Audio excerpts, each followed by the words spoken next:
একজনের কথা আরেকজনের কাছে না লাগিয়ে গাছ লাগাও, পরিবেশ বাঁচাও। আসলে এই খাঙ্কির পোলার আমি কেউ কই। এই খাঙ্কির পোলা তো আরেক মাদার চোদ। ওর থেকে ওর বয়সে বড় বড় মায়া করলে চোদা। এই খাঙ্কির পোলারে পরে এক সময় ধরতে হইব।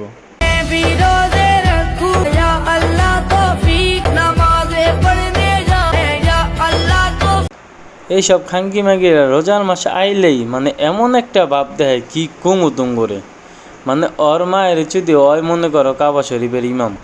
বিকাশ করবো বলে বিকাশ করো না।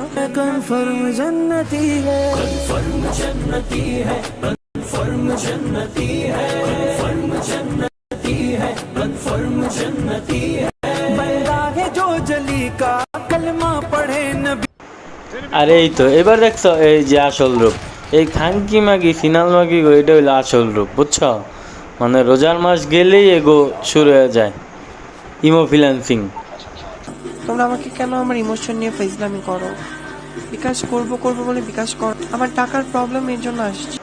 আরেকটা কথা কি, ইমো ফ্রিল্যান্সিং না করেও তো উপায় নাই, বুঝছো? কারণ তাদের অনেক শখ, তাদের ঘুরতে হবে, কক্সবাজার যেতে হবে, আইফোন কিনতে হবে, আর এগুলো তো এমনি দিবে না। তাই তাদের শাওয়া ভাড়া দিয়ে আর দুধ দেখায় মনে করো টাকা কামায় এখন, আর টাকা কামানোর পরে তাদের শখ মিটায়।